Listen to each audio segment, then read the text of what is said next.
नमस्ते दोस्तों, मैं डॉक्टर धीरज भत्ते, हिंदी विभाग प्रमुख, संजीवनी महाविद्यालय चापोली।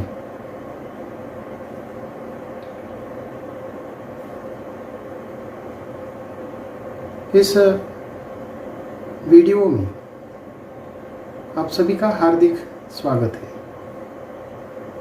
आज 14 सितंबर, आप सभी जानते हैं कि 14 सितंबर हिंदी दिवस के रूप में हम मनाते हैं। हिंदी दिवस की शुभकामनाएं देने के उद्देश्य से मैंने इस वीडियो के माध्यम से शुभेच्छा देने का प्रयास किया है। तो आज 14 सितंबर हिंदी दिवस के रूप में हम मनाते हैं। तो सर्वप्रथम आप सभी को हिंदी दिवस की हार्दिक शुभकामनाएं। तो इस वीडियो के माध्यम से हिंदी दिवस के महत्व की चर्चा करने के उद्देश्य से ये छोटा सा प्रयास मैंने किया है कि हम जानते हैं कि हिंदी दिवस प्रत्येक वर्ष 14 सितंबर को मनाया जाता है। तो ये क्यों मनाया जाता है? तो 14 सितंबर 1949 को भारतीय संविधान सभा ने एकमत से इस प्रकार का निर्णय लिया कि हिंदी ही भारत की राजभाषा होगी।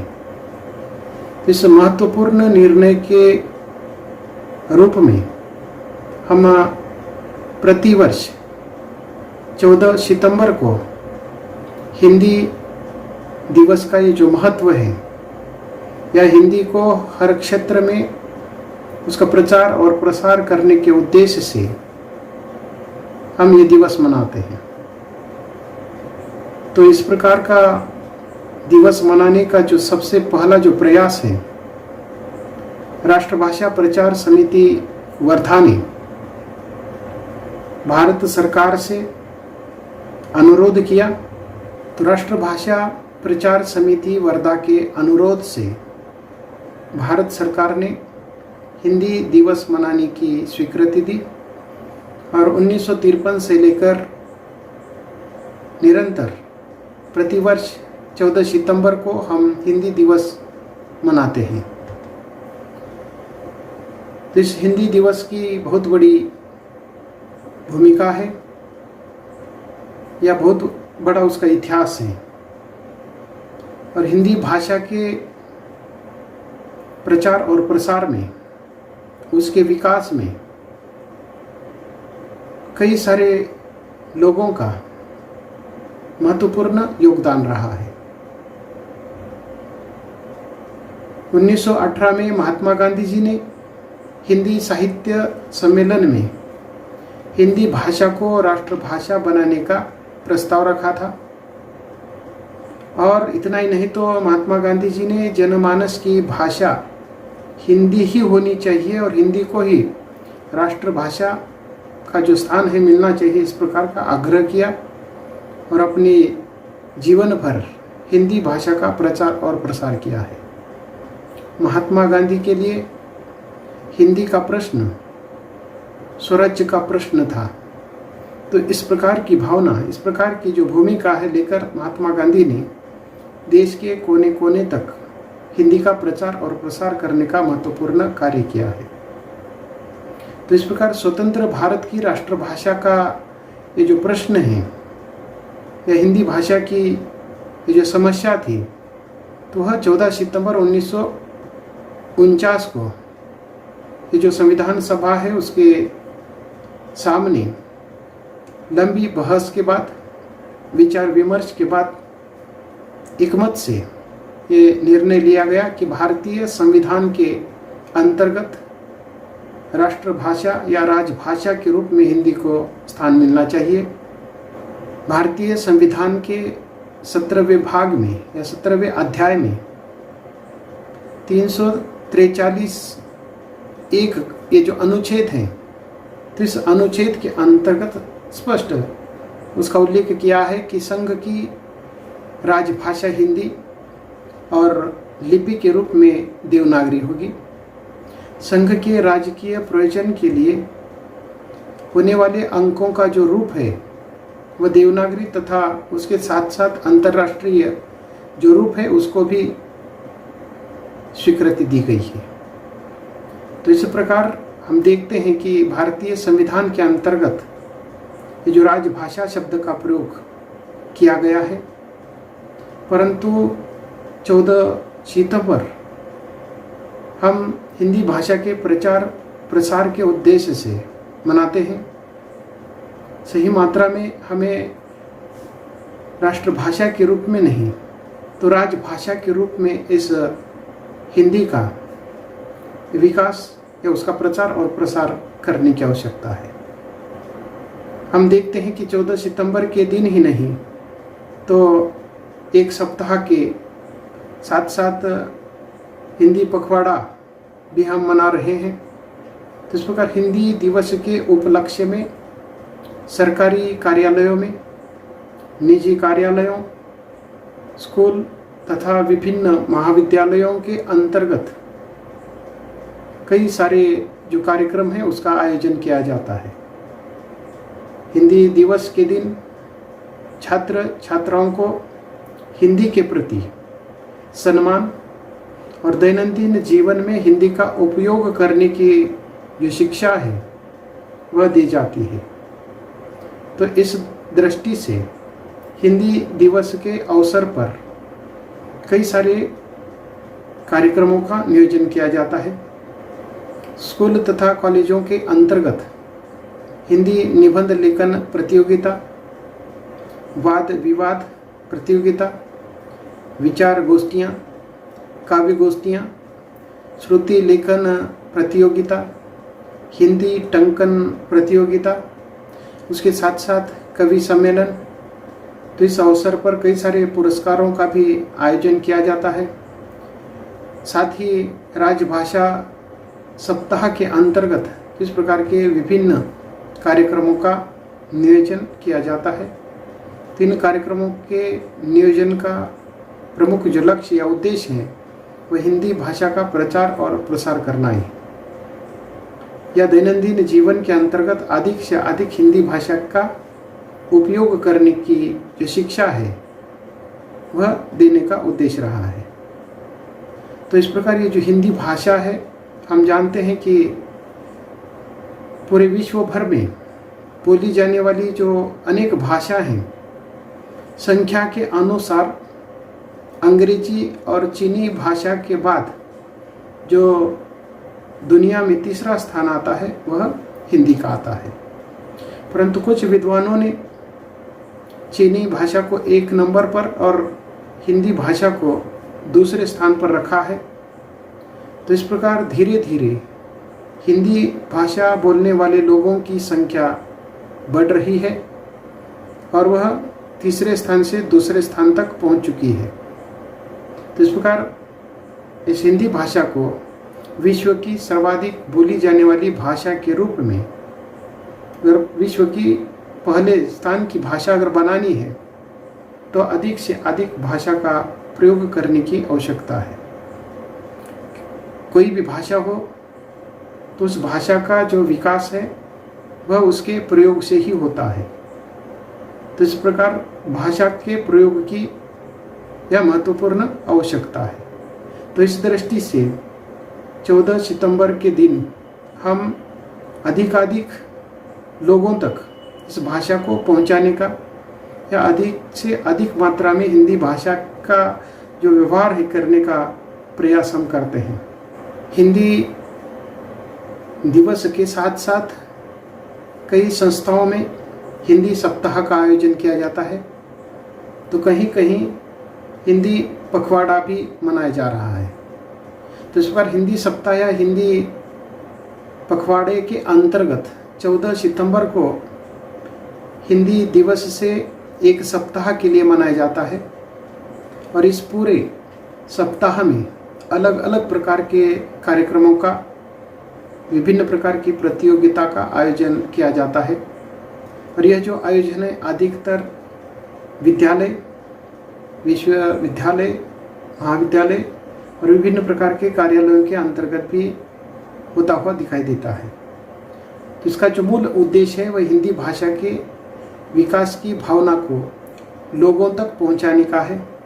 तो इस प्रकार हिंदी दिवस तक इस भाषा को सीमित न रखते हुए अधिक से अधिक या पूरे साल भर, वर्ष भर उसका प्रयोग करने के लिए उसको अधिक से अधिक बढ़ावा देने के उद्देश्य है। जैसे कि हम 1 दिन से 7 दिन तक, 7 दिन से 15 दिन तक, तो इस प्रकार के कार्यक्रमों का आयोजन किया जाता है और इस कार्यक्रम के माध्यम से अधिक दिनों तक इस भाषा को बोलने का, उसको बढ़ावा देने का प्रयास किया जाता है।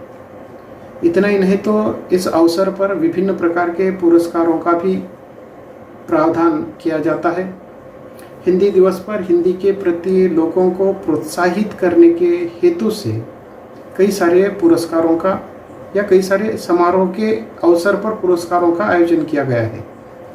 तो इस प्रकार हम कुछ प्रमुख जो व्यक्ति है या कुछ विशेष ऐसी जो संस्थाएं हैं जिन्होंने हिंदी भाषा के विकास में अपना योगदान दिया है, ऐसे कुछ महत्वपूर्ण व्यक्ति और संस्थाओं का उल्लेख करते हैं।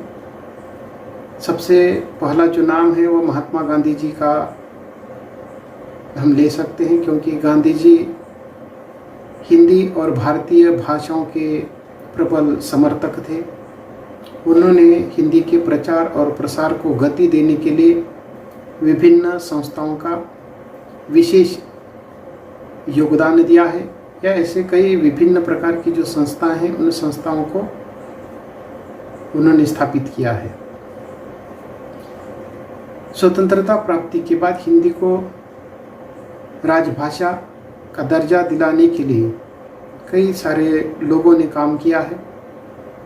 साहित्यिक व्यक्तियों के अंतर्गत काका कालेलकर, मैथिली शरण गुप्ता, रामचंद्र शुक्ल, हजारी प्रसाद द्विवेदी, सेठ गोविंद दास आदि नामों का हम उल्लेख कर सकते हैं। ये तो कुछ महत्वपूर्ण व्यक्तियों के नाम हैं। तो ऐसे अनगिनत संख्या में लोग हैं जिन्होंने हिंदी भाषा के प्रचार और प्रसार में अपना योगदान दिया है। भारतीय संविधान के अंतर्गत हिंदी को जो स्थान दिया गया है वो प्रत्यक्ष रूप में उसको नहीं मिला है। भारत की ये जो राजभाषा जो नीति है उस पर जब हम दृष्टि डालते हैं तो हम जानते हैं कि 26 जनवरी 1950 को भारतीय संविधान लागू होने के साथ साथ ये जो राजभाषा नीति है वह भी लागू हो गई। संविधान के अनुच्छेद 343(1) के अंतर्गत यह स्पष्ट लिखा गया है कि भारत की राजभाषा हिंदी और लिपि के रूप में देवनागरी रहेगी। इतना ही नहीं तो संघ के शासकीय प्रयोजन के लिए तो इसका प्रयोग होता रहेगा, और संघ के शासकीय प्रयोजन के अंतर्गत अंकों की दृष्टि से अंतर्राष्ट्रीय अंकों का जो रूप है उसको भी स्वीकृति दी गई है।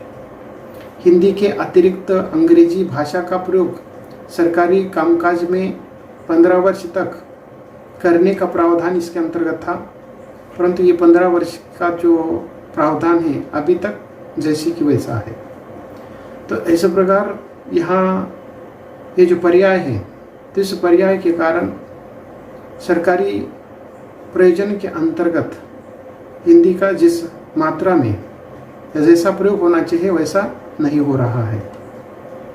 जैसे कि राष्ट्रभाषा और राजभाषा ये दो अलग अलग प्रकार की भाषा के रूप हैं। राष्ट्रभाषा का अर्थ क्या है? तो राष्ट्रभाषा राष्ट्र के बोलचाल की, लोगों के दैनंदिन जीवन में जो भाषा बोलते हैं वह भाषा का रूप है। उस राष्ट्र की वह मातृभाषा होती है। हर व्यक्ति अपना जो व्यवहार है वह अपनी मातृभाषा अर्थात हिंदी के अंतर्गत करता है, परंतु राजभाषा का ऐसा नहीं है। तो राजभाषा राजकीय कामकाज की भाषा होती है। अंग्रेजी में उसके लिए ऑफिशियल लैंग्वेज शब्द का प्रयोग किया जाता है। हम जानते हैं कि समग्र भारत भर व्यवहार के रूप में या संपर्क के रूप में हम हिंदी भाषा का भले ही प्रयोग करते हैं, परंतु सरकारी कार्यालयों के अंतर्गत या ऑफिशियल लैंग्वेज के रूप में हिंदी के स्थान पर अंग्रेजी में ही अधिक मात्रा में काम होता हुआ दिखाई देता है।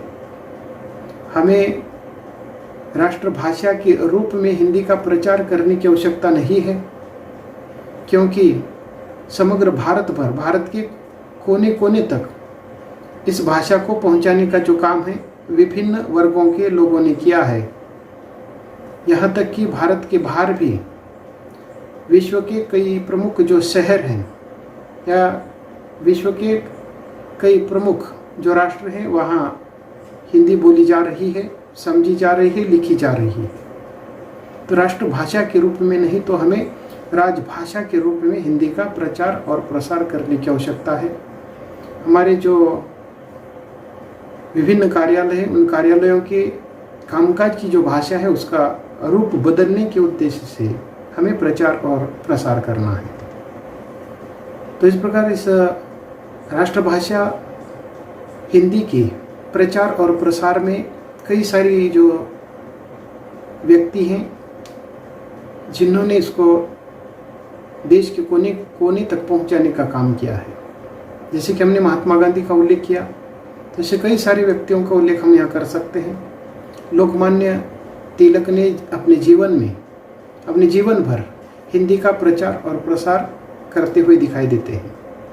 उन्होंने हिंदी को राष्ट्रभाषा के रूप में अपनाने के लिए बार बार आग्रह किया था, और इतना ही नहीं तो ये जो निर्विवाद सत्य है कि उन्होंने अपने अंग्रेजी के भाषण छोड़कर उन्होंने हिंदी में भाषण देना शुरू किया। उसके लिए उन्होंने हिंदी भाषा सीखी और इस प्रकार अपने जीवन के अंत तक वह हिंदी के प्रचार और प्रसार में जुट गए। उनमें हिंदी और देश के प्रति जो प्रेम था वह उनके व्यवहार से हमें देखने को मिलता है। उसके साथ साथ ऐसी कई सारी विभिन्न संस्थाएं हैं। जब हम साहित्यिक संस्थाओं की बात करते हैं तो कई सारी संस्थाएं हैं जो हिंदी के प्रचार और प्रसार में बहुत पहले से, भारतीय स्वतंत्रता प्राप्ति के पूर्व से ये जो कार्य है निरंतर रूप में करते हुए दिखाई दे रहे हैं। 1893 से लेकर आज तक काशी की नागरी प्रचारिणी सभा निरंतर इस क्षेत्र में कार्य कर रही है। हिंदी का विपुल मात्रा में जो साहित्य है उसको प्रकाशित करने का काम इस संस्था के माध्यम से होता हुआ दिखाई देता है। तो ऐसी कई सारी जो संस्थाएं हैं जो साहित्य के क्षेत्र में हिंदी भाषा के प्रचार और प्रसार का महत्वपूर्ण कार्य करती हुई दिखाई देती है। उसके अंतर्गत गुजरात विद्यापीठ अहमदाबाद, मद्रास की संस्था दक्षिण भारत प्रचार सभा जो मद्रास में है, हिंदुस्तानी अकादमी जो प्रयाग में है, उसके बाद हिंदी विद्यापीठ देवघर, राष्ट्रभाषा प्रचार समिति वर्धा, महाराष्ट्र राष्ट्रभाषा प्रचार समिति पूना, उसके साथ साथ असम राष्ट्रभाषा प्रचार समिति गुवाहाटी, हिंदी विद्यापीठ मुंबई, केरल हिंदी प्रचार सभा तिरुअनंतपुरम, हिंदुस्तानी प्रचार सभा वर्धा, मैसूर हिंदी प्रचार परिषद बेंगलोर, महाराष्ट्र राष्ट्रभाषा सभा पुणे, उसके बाद बिहार राष्ट्रभाषा परिषद पटना, अखिल भारतीय हिंदू परिषद, साहित्य अकादमी जो नई दिल्ली में है, केंद्रीय हिंदी निदेशालय नई दिल्ली। तो इस प्रकार की कई सारी जो ये साहित्यिक जो संस्थाएं हैं, साहित्य के क्षेत्र में हिंदी भाषा को प्रचारित और प्रसारित करने का अपना महत्वपूर्ण योगदान दे रही है। तो इस दृष्टि से हिंदी भाषा के प्रचार और प्रसार में योगदान देने वाले महत्वपूर्ण व्यक्तियों में जैसे कि हमने उल्लेख किया था, महात्मा गांधी है, लोकमान्य तिलक है, लाला लाजपत राय है, मदन मोहन मालवीय हैं, उसके बाद राजश्री पुरुषोत्तम दास टंडन है, काका कालेलकर है, सेठ गोविंद दास हैं। ये तो आरंभिक कालखंड के बहुत ही चर्चित ऐसे नाम हैं। उसके साथ साथ सामाजिक और साहित्यिक क्षेत्र के अंतर्गत काम करने वाली बहुत सारी संस्थाएं हैं। सामाजिक संस्थाओं के अंतर्गत या धार्मिक संस्थाओं के अंतर्गत बहुत सारी संस्था हैं जिन्होंने हिंदी भाषा का प्रचार और प्रसार किया है, जिसमें ब्राह्मण समाज है, आर्य समाज है, सनातन धर्म सभा है, प्रार्थना समाज है, थियोसॉफिकल सोसाइटी है। तो इस प्रकार के कई सारे धार्मिक संस्थाओं का महत्वपूर्ण योगदान हिंदी भाषा के प्रचार और प्रसार में रहा है। साहित्यिक संस्थानों के अंतर्गत भी कई सारी जो संस्थाएं हैं, जिसके अंतर्गत भारतीय हिंदू मंडल है, नागरिक प्रचार सभा, हिंदी साहित्य सम्मेलन प्रयाग है, दक्षिण भारतीय प्रचार सभा मद्रास है, उसके बाद राष्ट्रभाषा प्रचार समिति वर्धा। ये तो निरंतर रूप में इस क्षेत्र में कार्य कर रही है। साहित्य के क्षेत्र के अंतर्गत जब हम प्रमुख साहित्यकारों का उल्लेख करते हैं तो उन्होंने अपनी अलग अलग जो रचना है, प्रसिद्ध चर्चित ऐसी रचनाओं के माध्यम से हिंदी का प्रचार और प्रसार किया है। भारतेंदु हरिश्चंद्र का आधुनिक कालखंड के जो रचनाकार है उसमें उनका उल्लेख हम कर सकते हैं, जिसके अंतर्गत बद्री नारायण चौधरी प्रेमधन है, प्रताप नारायण मिश्र हैं, ठाकुर जगमोहन सिंह, अंबिका दत्त व्यास। ये भारतेंदु युग के प्रमुख साहित्यकार हैं। उन्होंने हिंदी भाषा के प्रचार और प्रसार में अपना बहुत बड़ा योगदान दिया है। जब हम द्वितीय युग के प्रमुख रचनाकारों की बात करते हैं तो महावीर प्रसाद द्विवेदी है, मैथिली शरण गुप्त है, अयोध्या सिंह उपाध्याय, हरिओध हैं, श्रीधर पाठक हैं। ऐसे कई सारे नामों का उल्लेख हम कर सकते हैं। छायावाद के जो प्रमुख कवि हैं प्रसाद पंत, निराला, महादेव वर्मा, उनके साथ साथ हरिकृष्ण प्रेमी है, जानकी वल्लभ है, उदय शंकर भट्ट है, रामेश्वर दयाल शुक्ल, आंचल, ये सारे नामों का उल्लेख हम कर सकते हैं। छायावदोत्तर कालखंड के अंतर्गत भी हरिवंश राय बच्चन है, रामधारी सिंह दिनकर, नरेश शर्मा है, शिवमंगल सिंह सुमन है, गोपाल सिंह नेपाली, जैसे कई सारे साहित्यकारों का उल्लेख हम कर सकते हैं जो आधुनिक कालखंड के हैं, जो इस क्षेत्र में अर्थात अपने साहित्य के माध्यम से, अपने लेखनी के माध्यम से हिंदी भाषा के प्रचार और प्रसार में निरंतर रूप से उन्होंने कार्य किया है। इसके साथ साथ जब हम मीडिया की बात करते हैं तो ये जो मीडिया है, मीडिया ने भी हिंदी भाषा के विकास में बहुत ही महत्वपूर्ण भूमिका निभाई है। दुनिया भर के जो लोग हैं, हम देखते हैं कि ये जो फिल्म है और टेलीविज़न पर होने वाले जो विभिन्न कार्यक्रम हैं वह देखते हैं। तो इस प्रकार इस मीडिया के माध्यम से पूरे विश्व भर में हिंदी कार्यक्रमों को या हिंदी फिल्मों को पहुंचाने का काम किया है। तो इससे भी दुनिया में हिंदी का प्रचार और प्रसार होता हुआ दिखाई देता है और ये जो कार्य है मीडिया के द्वारा निरंतर रूप में हो रहा है। हम देखते हैं कि हिंदी के प्रचार और प्रसार में सबसे अधिक जो योगदान है वह सोशल मीडिया का रहा है, जिसके अंतर्गत रेडियो है, टेलीविज़न है, इंटरनेट है। तो ये तो लंबे समय से तो इस क्षेत्र में कार्य कर रही है। उसके साथ साथ सोशल मीडिया के अंतर्गत भाषा के प्रचार और प्रसार में सबसे जो शक्तिशाली माध्यम है वह मीडिया ही रहा है।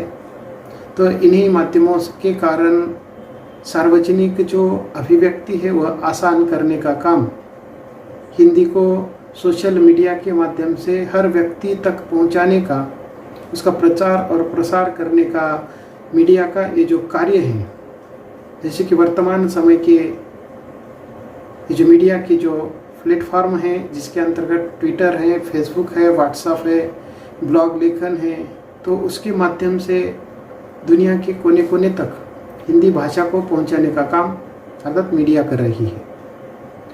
इतना ही नहीं तो हमारे जो शायर है, कवि है, गीतकार हैं, वह भी अपने गीतों के माध्यम से अपने गीत जैसे कि देश विदेश तक ये जो गीत है वह लोग सुनते हैं, उसके माध्यम से भी उसका प्रचार और प्रसार होता हुआ दिखाई देता है। फिल्म के क्षेत्र में ऐसे कई जो महान कलाकार हैं वह भी इस क्षेत्र में कार्य करते हुए दिखाई देते हैं। हिंदी का प्रचार और प्रसार के कार्य में फिल्म क्षेत्र भी तो इसके पीछे नहीं है। हिंदी फिल्म क्षेत्र के माध्यम से हिंदी को विदेशों तक पहुंचाने का महत्वपूर्ण कार्य फिल्मों के माध्यम से हुआ है। तो इस प्रकार इन फिल्मों ने देश में ही नहीं तो विदेशों में भी हिंदी को प्रोत्साहित करने का महत्वपूर्ण काम किया है। आज देश के ये जो मनोरंजन का जो काम है सर्वाधिक मात्रा में फिल्मों के माध्यम से होता है और निस्संदेह ये जो भारतीय फिल्म है देश के हर कोने कोने में हिंदी फिल्म लोग देखते हैं या उसको दिखाया जाता है। हम यहाँ कह सकते हैं कि ये जो हिंदी फिल्म है हिंदी फिल्मों ने हिंदी भाषा के प्रचार प्रसार में महत्वपूर्ण योगदान दिया है। हम जानते हैं कि विश्व भर में जितनी फिल्म बनाई जाती है तो उनमें से 60% जो फिल्में हैं वह हिंदी भाषा में बनती है। तो इस प्रकार देश में ही नहीं तो विदेशों तक हिंदी भाषा को पहुंचाने का जो काम है इस फिल्म के माध्यम से या फिल्म क्षेत्र ने किया है। तो इस प्रकार सर्वाधिक लोकप्रिय जो माध्यम है फिल्म क्षेत्र रहा है। यहाँ और एक महत्वपूर्ण बात का उल्लेख जरूर करना चाहिए कि कुछ लोगों का कहना है कि दक्षिण में हिंदी का विरोध होता है। तो इस प्रकार का जो वातावरण निश्चित रूप से दिखाई देता है, परंतु हम जानते हैं कि जो संविधान सभा है संविधान सभा के अंतर्गत लंबी बहस करने वाले जो अयंगर स्वामी थे वह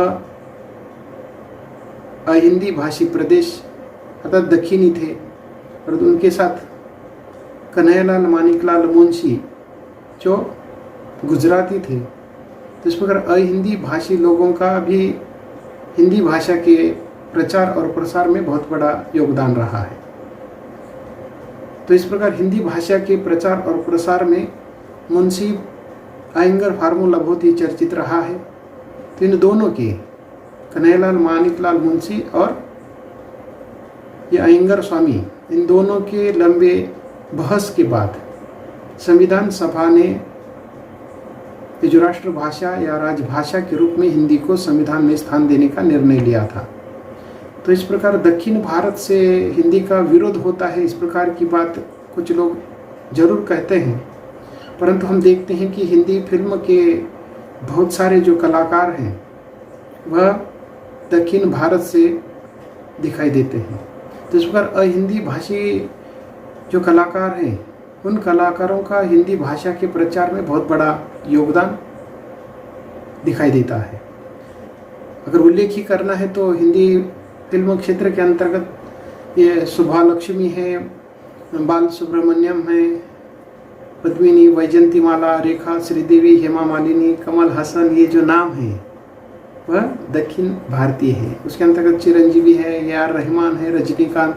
तो ये जो प्रमुख कलाकार हैं वह दक्षिण भारतीय हैं, हिंदी भाषी हैं और उन्होंने हिंदी फिल्म क्षेत्र के अंतर्गत अपने अभिनय के माध्यम से उन्होंने हिंदी का प्रचार और प्रसार करते हुए दिखाई देता है। तो इस प्रकार हिंदी भाषा के प्रचार और प्रसार में अनंत लोगों का उल्लेख हम कर सकते हैं जिन्होंने उसके प्रचार और प्रसार में अपना महत्वपूर्ण योगदान दिया है। तो इस प्रकार हिंदी भाषा के प्रचार और प्रसार के उद्देश्य से ही हिंदी दिवस का आयोजन किया जाता है। परंतु हम यहाँ देखते हैं कि जिस प्रकार गणेश उत्सव मनाया जाता है उसी प्रकार हिंदी दिवस भी मनाया जाता है। जिस प्रकार हम देखते हैं कि कुछ लोग एक दिन का जो गणेश उत्सव मनाते हैं उसी प्रकार हम हिंदी दिवस एक दिन का मनाते हैं। कुछ लोग गणेश जो उत्सव है 2 दिन का, 3 दिन का या 5 दिन, 7 दिन तक, इस प्रकार कुछ दिनों तक ये उसको सीमित मात्रा में उसका उत्सव मनाते हैं और अंत में उसका विसर्जन करते हैं। उसी प्रकार हम देखते हैं कि हिंदी दिवस, हिंदी सप्ताह, हिंदी पखवाड़ा मनाया तो जाता है, परंतु उसके बाद उसका विसर्जन होता है और उसको भूल जाते हैं। और अगले वर्ष जब 14 सितंबर आ जाता है तो पुनः उसकी हम याद करते हैं, पुनः उसके बारे में बातें करते हैं, उसके प्रचार प्रसार को लेकर उसको बढ़ावा देने की हम कोशिश करते हैं। तो इस प्रकार निरंतर रूप से अगर हम इस हिंदी भाषा के प्रचार और प्रसार में जुड़ जाते हैं, उसको बढ़ावा देने की हम निरंतर कोशिश करते हैं, तो निश्चित रूप से विश्व की पहले नंबर की भाषा बनने में अधिक समय नहीं लगेगा। तो इस प्रकार पुनः एक बार हिंदी दिवस के उपलक्ष्य में आप सभी को हार्दिक शुभकामनाएं। मैं रुकते हैं। धन्यवाद।